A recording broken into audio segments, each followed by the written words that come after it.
ঠিক নদীর তলদেশ দিয়ে একটা সিঁড়ি, আমরা এই সিঁড়ি দিয়ে নদীর তলদেশ দিয়ে ঠিক ওপারে যাব। দেখতেই পাচ্ছেন আমাদের উপরে নদী, আমরা নদীর তলদেশ দিয়ে সিঁড়ি করা, মানে টানেলের মাধ্যমে আমরা এপার থেকে ওপার চলে যাচ্ছি।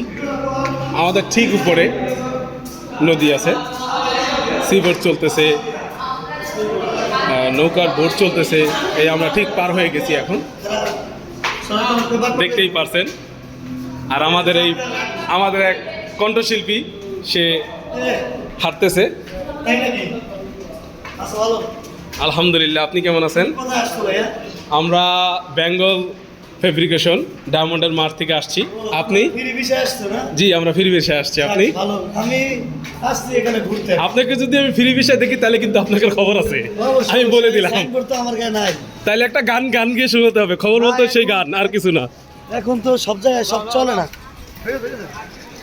আমরা কিছুক্ষণ পরে বুলেট ট্রেনে উঠবো।